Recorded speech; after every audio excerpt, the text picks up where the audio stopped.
இந்த வாலிபர்கள் வந்து மிக சிறப்பா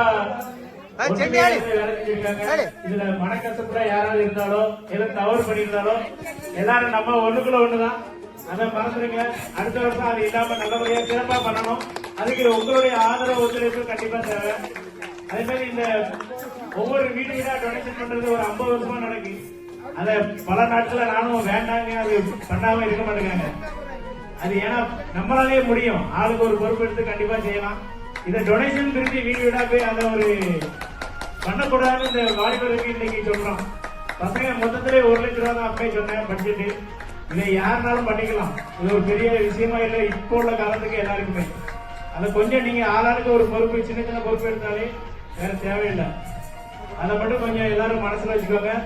காமராஜர் பிறந்த நாளுக்கு ஏதாவது ப்ரோக்ராம் பண்றீங்கன்னா தயவு செய்து ஒரு 15 நாளைக்கு முன்னாடியே உங்களுடைய ஒத்துழைப்பு இருந்தால் மட்டும்தான் அது பண்ண முடியும். அதை பிளான் பண்ணி கரெக்டான ஒரு தெளிவான சிந்தனையோடு பண்ணுங்க. கடைசி நேரத்தில் திடீர்னு காமராஜர் பிறந்தநாள் உண்டு அப்புறம் இல்லைன்னு சொல்லிட்டு இருக்காதீங்க. அதை கொஞ்சம் தெளிவான பிளான் பண்ணுங்க. காமராஜர் நாடார் இளைஞர் நற்பணி மன்றத்தின் இந்த கால உறுப்பினர்களுக்கு வேண்டுகோளாக வைக்கிறேன்.